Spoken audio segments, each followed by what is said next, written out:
اچھا جی، کتنا ٹائم ہے افطاری کو؟ کتنا ٹائم؟ 13 minute 10 minute. سنو اب سنیں، سنو بات سنو. 13 منٹ 10 منٹ آپ سے میں بات کروں گا اور آخری 2-3 منٹ ہم اللہ سے دعا کریں گے.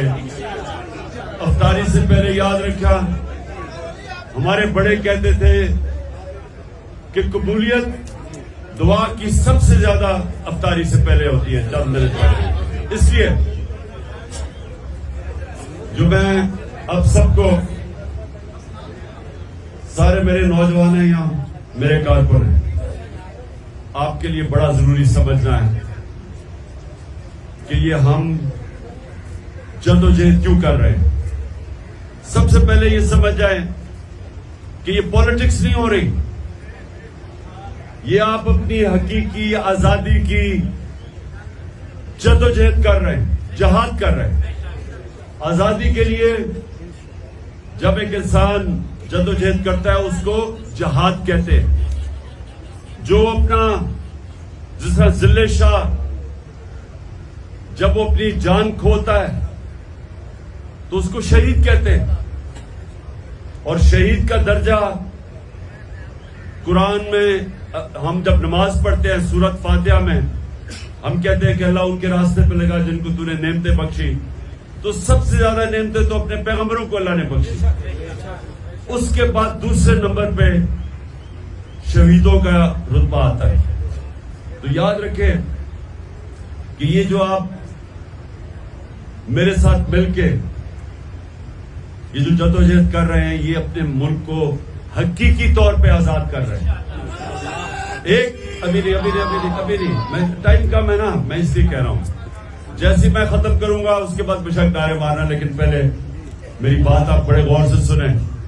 اور نوجوانوں آپ نے خاص طور پہ، کیونکہ اللہ نے نا ہم سب کو جب اس نے کہا نا کہ ہم اشرف المخلوقات ہیں، سب سے عظیم مخلوق ہے، تو میں یہ لوگوں کو سمجھاتا ہوں، لوگوں کو پتہ نہیں، اس چیز کی سمجھ نہیں آتی کہ جب اللہ نے فرشتوں کو کہا کہ انسان کے سامنے جھکو،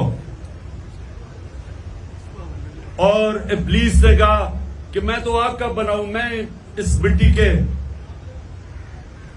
انسان کے سامنے کیوں جھکوں؟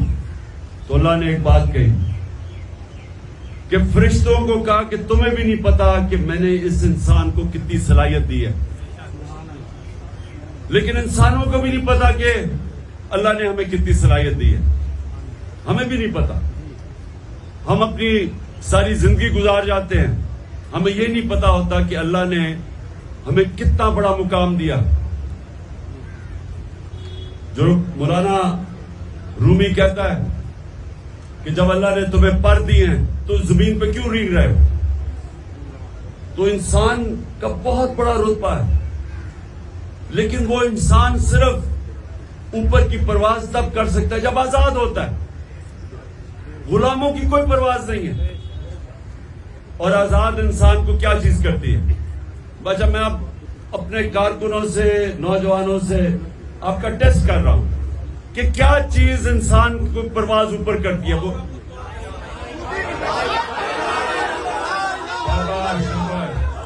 لا الہ الا اللہ، کوئی نہیں ہے خدا سوائے اللہ کے.